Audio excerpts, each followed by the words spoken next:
we are in for Hallie, and at this hour, President Biden is on his way back to the White House after visiting Puerto Rico as Hurricane Ian is finally on its way out. But not before the Northeast could face its highest tides in a decade, with millions under flood risks. That's a concern right now, and this is happening right now. The cleanup going on in Florida with what FEMA says might be its largest effort yet to help the people impacted by this devastation. Now 100 people are dead, many of them older than 60. And you see here, ground teams are using dogs to find people, the missing. On the ground, commanders say they have rescued 1,600 people already.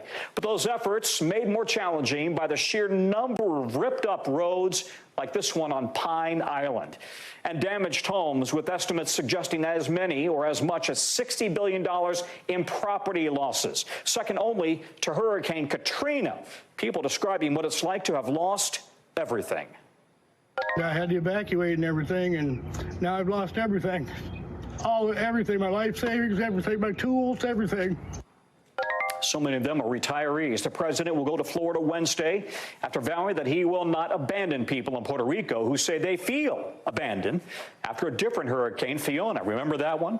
Thousands do not have power still or water 2 weeks after the storm.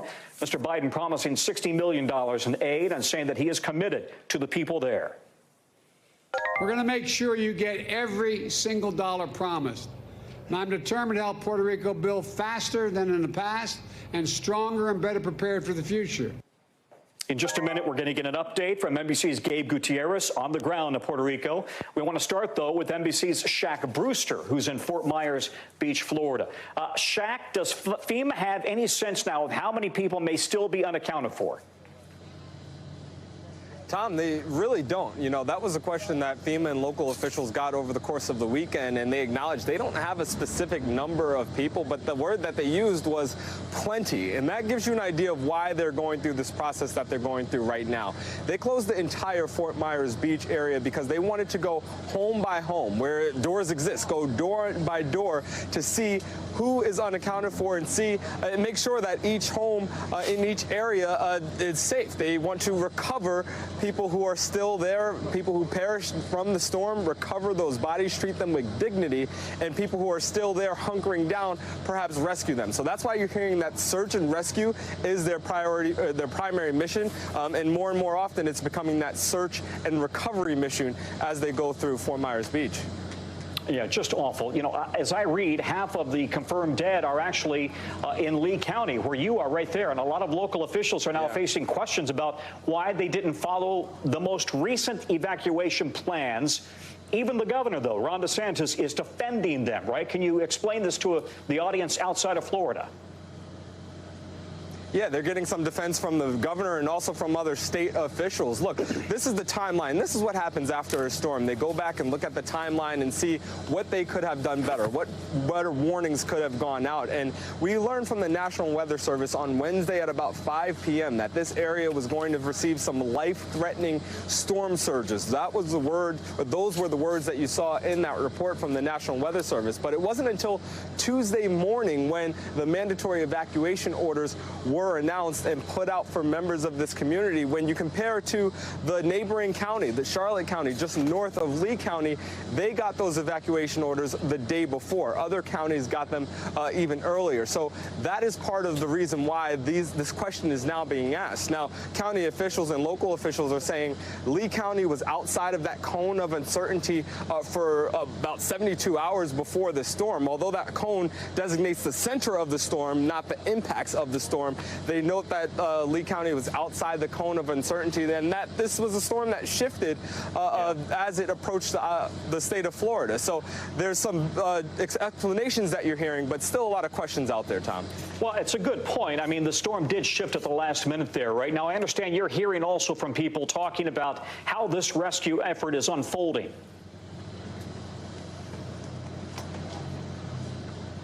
Yeah, that's exactly right. And, you know, a conversation I had was with an aid worker who came here from the state of Texas, who came from Houston. And she came in and she said that she was helping firefighters go through and recover people and rescue people in those early days. And she said since then, you know, one thing she notices is that folks are smiling. They seem somewhat cheery, people who are from this area. But she knows the pain that they're feeling. She's done this before after Hurricane Ike, after Hurricane Katrina. So she talked about the pain that she's seeing. Sometimes she encounters people who are still confused about exactly what happened. It's just a sense of the pain and the serious work that needs to be done in this area, Tom.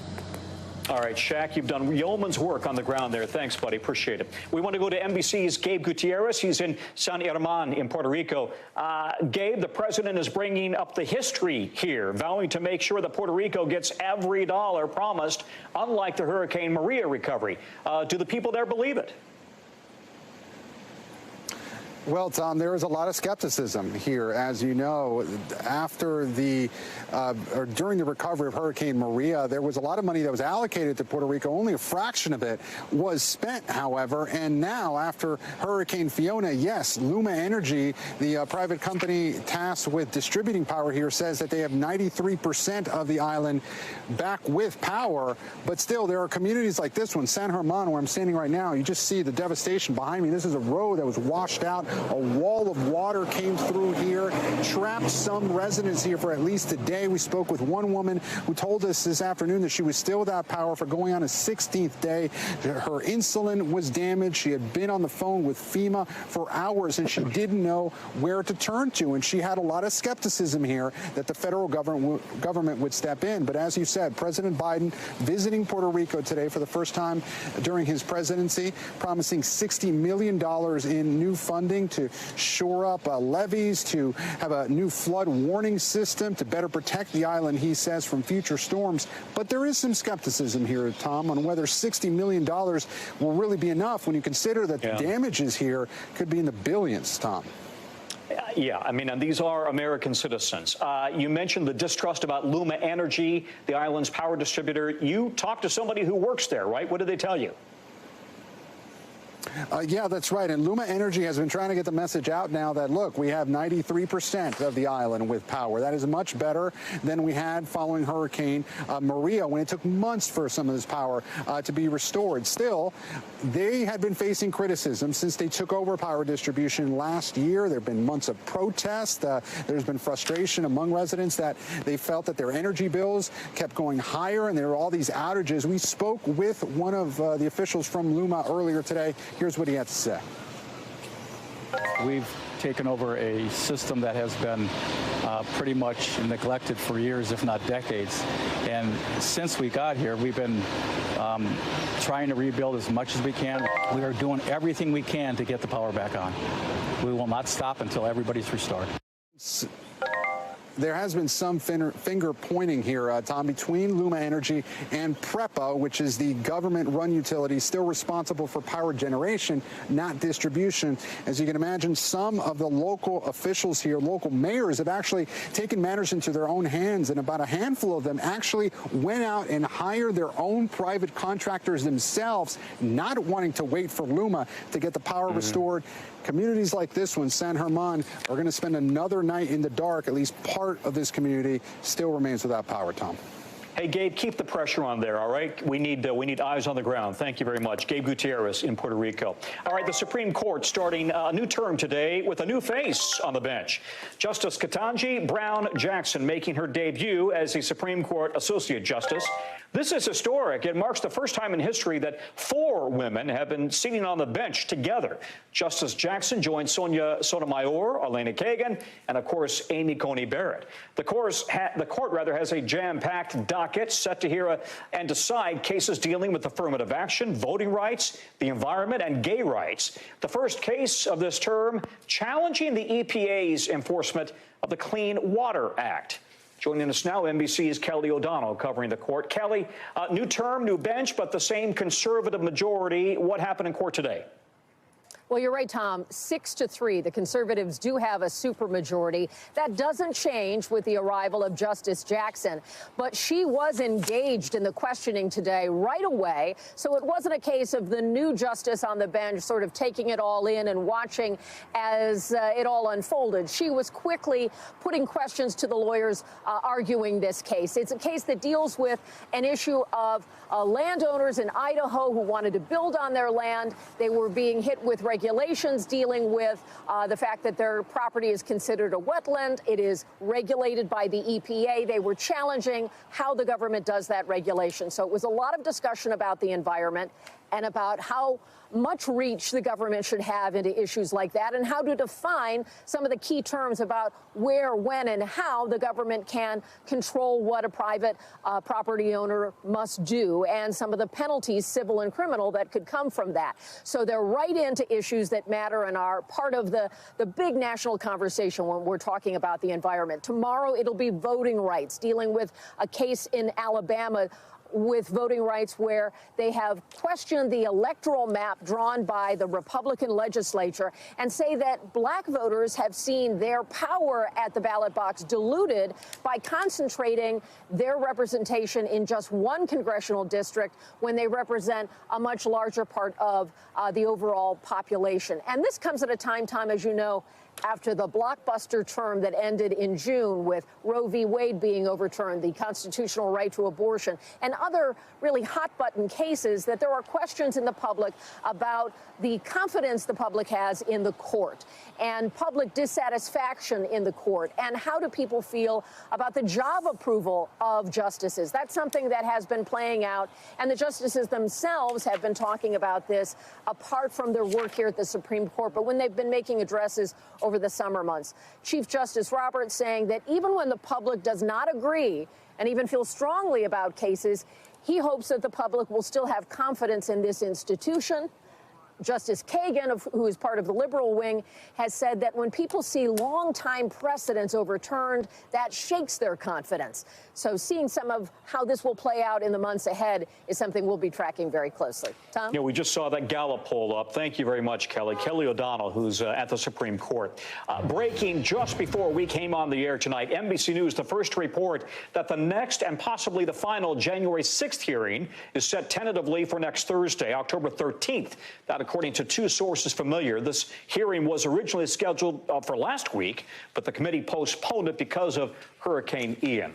And in the biggest January 6th trial yet, federal prosecutors today tried to make the case to a D.C. jury that Oath Keeper leader Stewart Rhodes and four others, alleged members of the far-right group, planned for an armed rebellion to stop the transfer of presidential power on January 6th.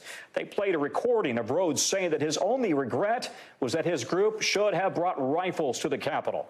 Rhodes' attorney says his client did nothing illegal at the Capitol that day and that he will take the stand. All five defendants facing seditious conspiracy charges, the first time in 3 decades that the DOJ has brought those charges forward, along with other charges of obstruction, tampering with documents, and destruction of government property. They've all pleaded not guilty. Joining me now, NBC News Justice correspondent Ken Delanian. Ken, talk about the strategy for both sides here, if you would. Well, what's interesting about this case, Tom, is that the facts really aren't in dispute. This is not a whodunit. You know, we have video of the Oath Keepers going in stacks in military formation into the Capitol.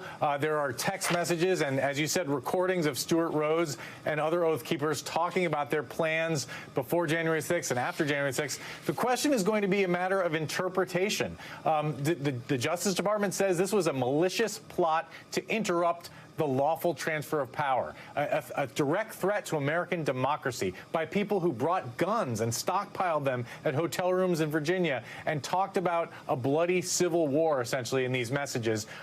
The Oath Keepers argue, no, they were just there as a defense force at protests, and they were there in case Donald Trump decided to invoke the Insurrection Act and call them up as an unofficial militia. That doesn't seem like a very credible defense, but that's the one that that's the argument they're making to this jury, Tom. And as we saw from today, the government has some tricks up its sleeve. That is the first time we had heard that recording of Stuart Rhodes, who never was in the Capitol, by the way, saying that he wished that they had brought guns. That really undermines their defense that they were acting innocently, Tom.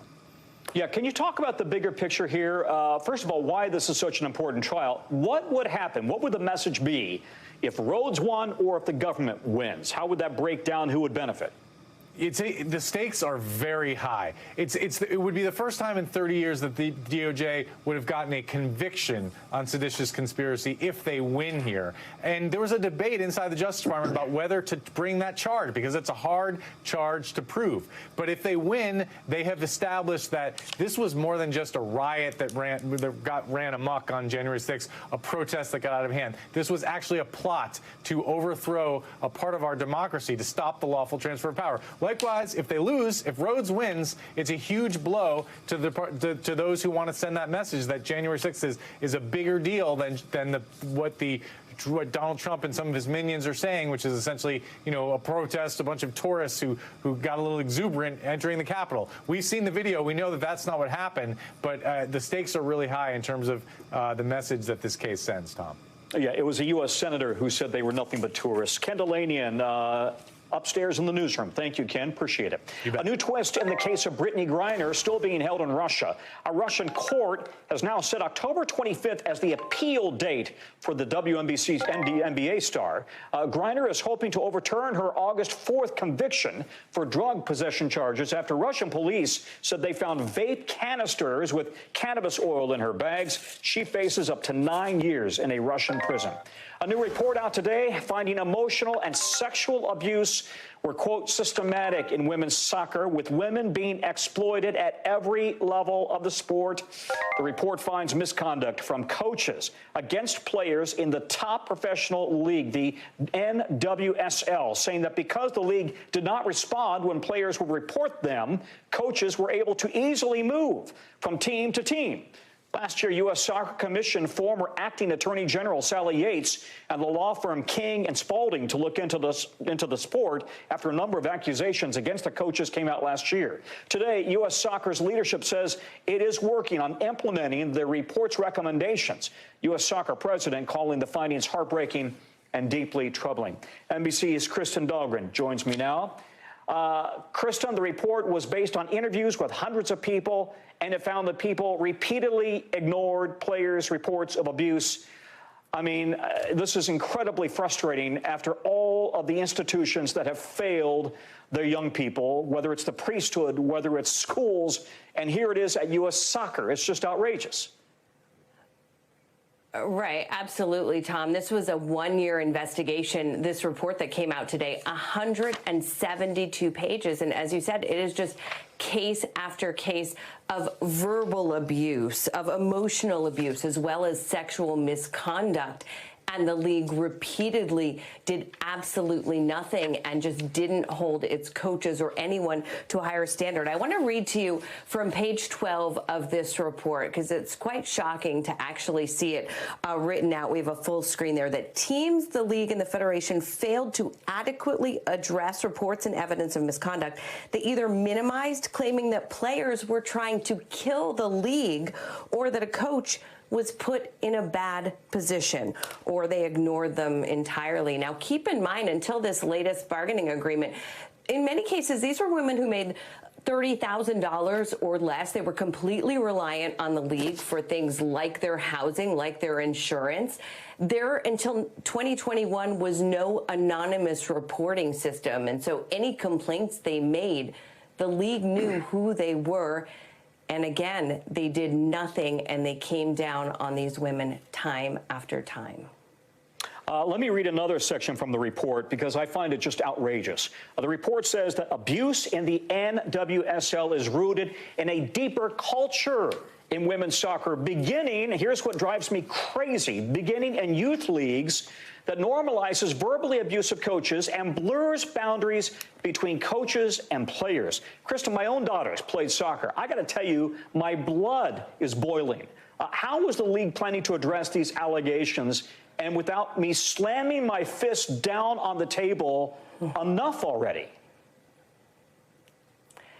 Right, and I know how you feel, Tom. I mean, I've got a 6-year-old who's just starting to play soccer this year, and so you read about, some of the verbal abuse that was happening at the earliest levels and just becoming systemic. And Sally Yates was talking on the call today about how the players didn't understand or couldn't recognize anymore what was appropriate conduct and what was inappropriate conduct from a coach. And so it was years and years of abuse. So there's a couple of things that U.S. Soccer said it would do immediately. Establish a new office of participant safety to oversee conduct and reporting, to publish records from Safe Sports database so that you can see which individuals have been disciplined. So at every level, you should be able to see who's been disciplined, and then also mandate background checks, and that is also at the youth soccer levels, Tom.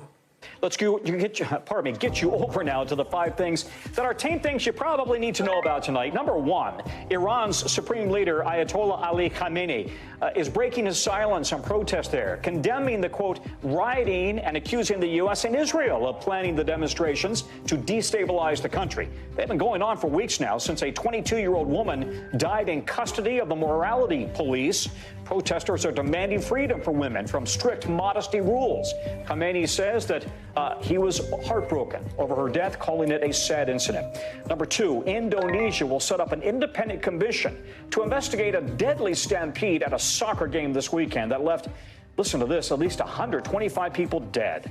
It happened after police officers sprayed tear gas to disperse fans who were running onto the field. Number 3, Brazil's presidential election is going into a runoff after its current far-right leader, Jair Bolsonaro, outperformed expectations. Polls have projected that former leftist president Luiz Inácio Lula da Silva would have a big lead, but he didn't get enough support to win outright. And now they will face a runoff coming up on October 30th. Number 4, this is a big deal now. British Prime Minister Liz Truss has ditched her plan to cut taxes for top earners after it triggered economic chaos and backlash in her country. She wanted to remove the top income tax tier for people making more than £150,000, while she also increased spending. All part of a new mini budget that sent the pound falling to historic lows this week. And number 5, Native American actress and activist Shasheen Littlefeather has died at the age of 75. Littlefeather made history back in 1973 when she declined Marlon Brando's Oscar on his behalf. She said Brando would not accept the award for The Godfather because of how Native Americans were treated in the film industry. Back in June, the Academy apologized to Littlefeather for her treatment at the Oscars that night. Still to come, 5 people killed in California, and police say their deaths are interconnected. Is there a serial killer on the loose there? Plus, hackers post thousands of files apparently stolen from a huge school district online because the district would not pay a ransom. So what officials there are telling students and their families about what was released. That's coming up in The Local. We'll be right back.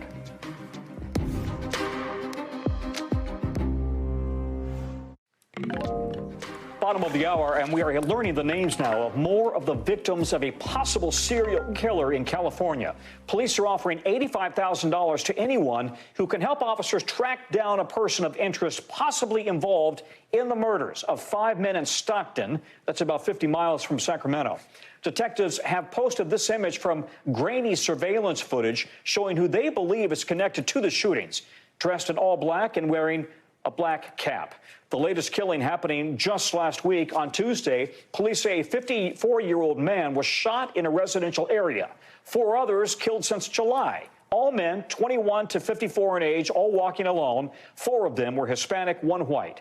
NBC's Miguel Almaguer joins me now with more. Miguel, these killings all happened late in the evening or early in the morning. What more do we know? Are there any other similarities? Well, Tom, this murder spree has really rattled the city and the surrounding area outside of Stockton. It appears police have tied the shootings to ballistics. All 5 of the men who were killed, who range in age from 21 to 54, were shot late at night, as you mentioned, while they were alone in poorly lit areas. A map of where the murders occurred shows they were all in a fairly small radius. Now, the first murder happened over the summer, which was followed by another every few weeks. But the last 2 were within just days of each other without a suspect suspect, a motive, and what appears to be any strong leads. Investigators are worried that the killings will continue, Tom. I'll tell you what, can we bring up the surveillance photo again that police released? It's really grainy. It's hard to tell who this person possibly could be. All we really see is their back. Is that all investigators have to go on right now? That doesn't say much. I mean, maybe if you intimately knew this person, you might recognize their back. Yeah, that seems to be the case. You're right, Tom. That surveillance photo is vague at best. Investigators are hoping that someone recognizes the person's stature or perhaps the dark clothing they were wearing on a given night, but it really is not much to go on. But it's the best lead, at least the best public lead for now. Meantime, the victims' families are struggling to come to terms with what's happening. Lorenzo Lopez was the last known victim. Here's what his brother said about his murder.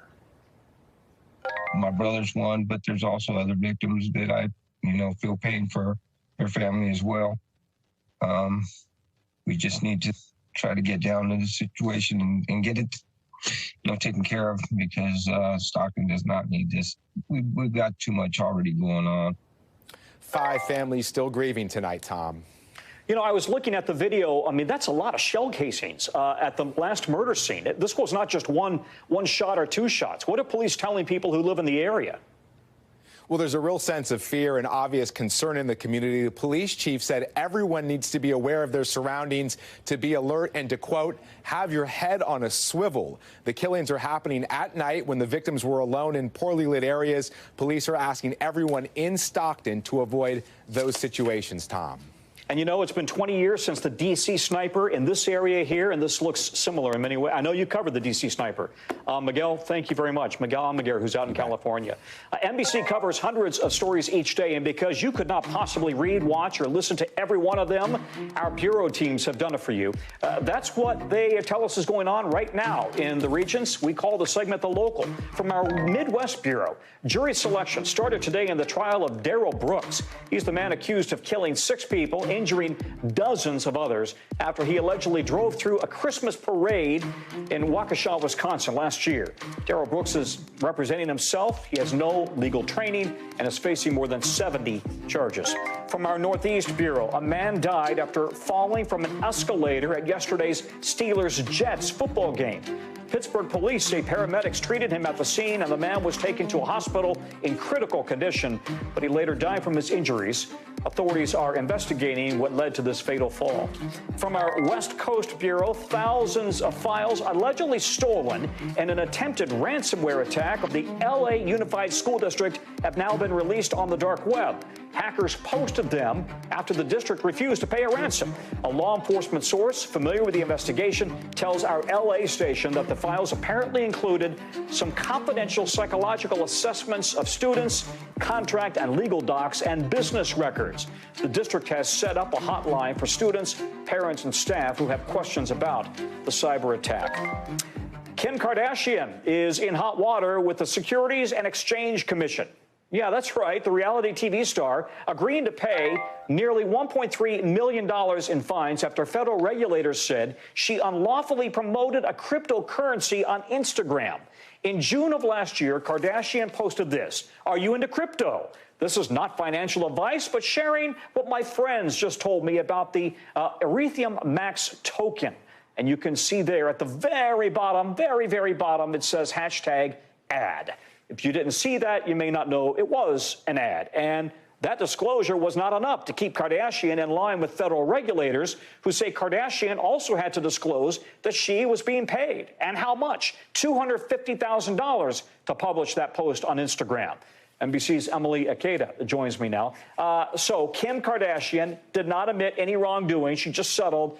You have heard now from the legal team, right? What are they saying? That's right. So the attorney says that Kim Kardashian is pleased to have resolved this matter and that she really just wanted to put it behind her so she can move forward and focus on her other business ventures, which we know she has many. They also added that she's been cooperative from the very beginning, something the SEC has echoed and confirmed. But the headache for Kim Kardashian is still not over. She still is a defendant in a class action lawsuit saying that she misled investors when it comes to Ethereum Max, Tom. Yeah, I talked to CNBC's Andrew Ross Sorkin earlier about this. Here's what he had to say about this whole case against Kim Kardashian. The SEC is using Kim Kardashian as an example, as a shot across the bow to all sorts of other influencers, actors, models, and other people who use social media to promote different cryptocurrencies. Yeah, Sorkin making the point to me also, this is a traffic ticket for her. She's worth $1.8 billion. This fine is $1 million. She can pull that out of her pocket. But she isn't the only person who's done this, right? It seems like maybe the rules aren't being applied evenly to everybody. Yeah, Tom, I feel like we see celebrities, influencers post, promote, discuss crypto quite frequently. And I personally have never seen one of those social media posts or ads also disclose how much money they were being compensated for or being paid for to promote that crypto. The SEC chairman wouldn't specifically address other examples, but he did tell me that it's happening too often. I spoke with him a few minutes ago, and that they're just trying to play beat cop in this situation, Tom. Emily, thank you. Emily Ikeda there. You can watch my full report on this story. Kim Kardashian in trouble with the SEC tonight on NBC Nightly News with Lester Holt. Coming up, Ukraine is gaining even more ground in cities held by Russia. And now we're looking at how the Kremlin is reacting. We're going to be right back with a live report.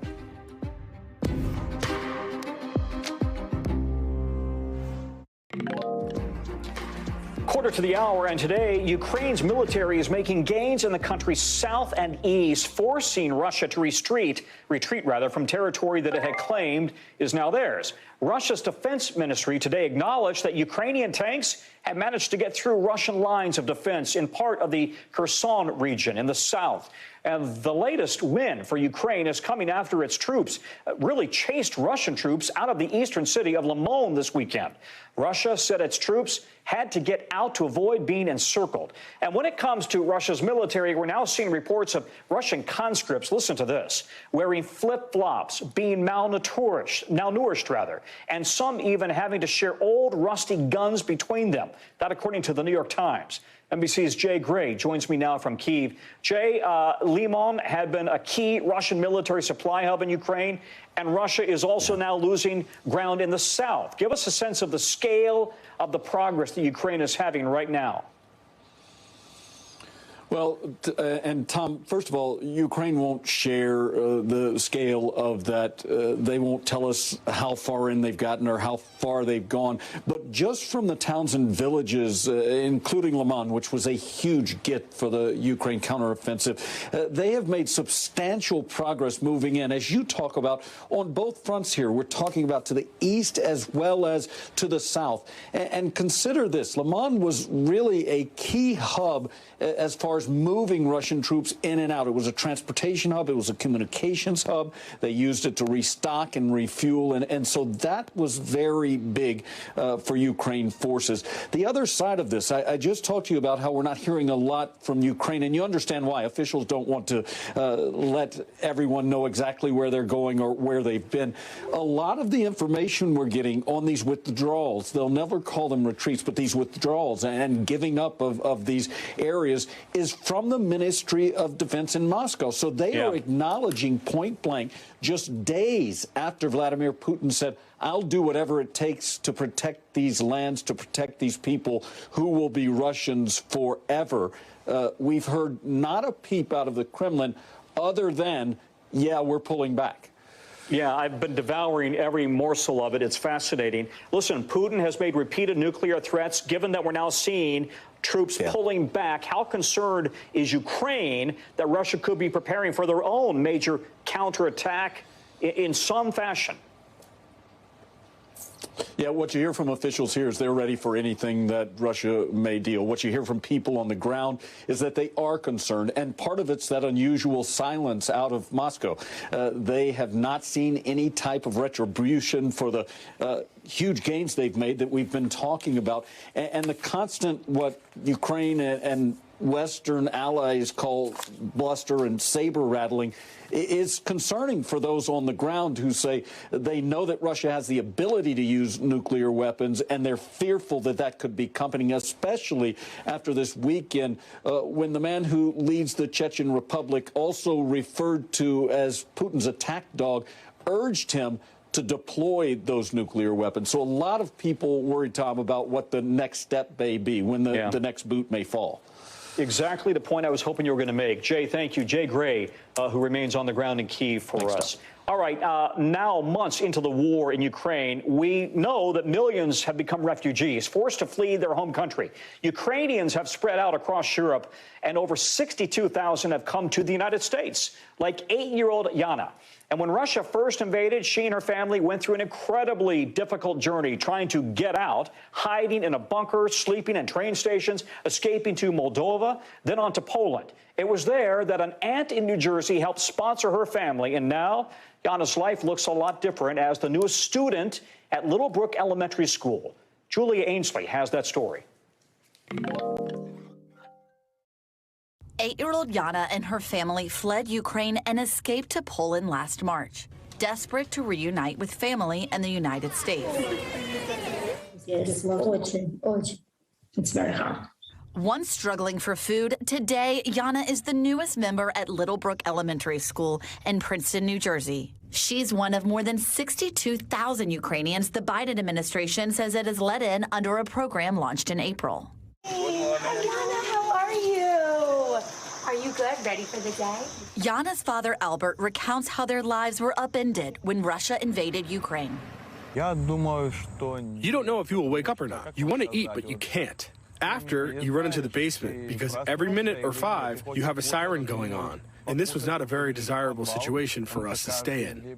The family left everything they knew, relying on the kindness of strangers. They escaped to Moldova and eventually to Poland. From there, Yana's aunt, who works at Princeton University, helped sponsor the family through an arduous process that helps Americans bring Ukrainians to the United States. Hi, Yana. Good morning. Now, Yana shows us around her new school. Each morning, Yana begins the day in her new 3rd grade class with Circle Time, where the students share something about themselves. Today, she's teaching her class how to say hello in Russian. In Russian, why don't you tell the class nice and loud how we say that? Привет. Привет. Can we practice it? Привет. Привет. On the playground, Yana tells us she's making friends already. Do you like New Jersey? Yeah. Yeah? At school 7 and friends, 2 friends speak Russian. What do you all do to make Yana feel welcome here? We help her, I translate. Raise your hand if you made a snake. Hold it. Yana's teacher says the children in the class have been eager to help Yana find her way and settle into her new school. How do you think we see that from kids this age? Kids this age are innocent. And they want to be friends. They want to help each other. And that's why I love this age. She says she has to find a balance between telling her students where Yana comes from while also protecting them from knowing too much about the horrors of war. The Princeton community has come together to provide free dental work, clothes, toys, bikes, and more.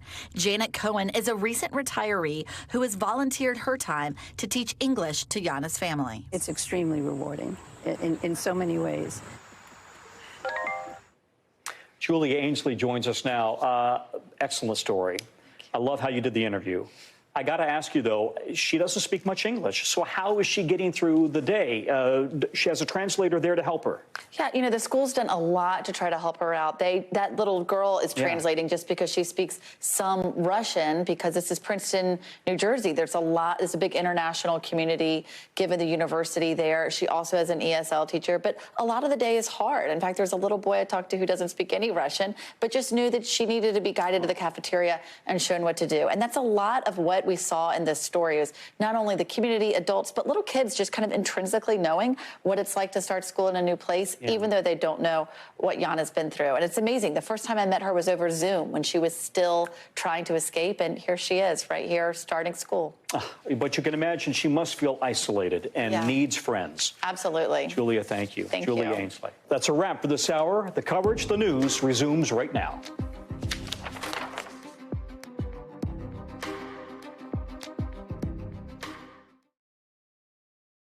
Thanks for watching our YouTube channel. Follow today's top stories and breaking news by downloading the NBC News app.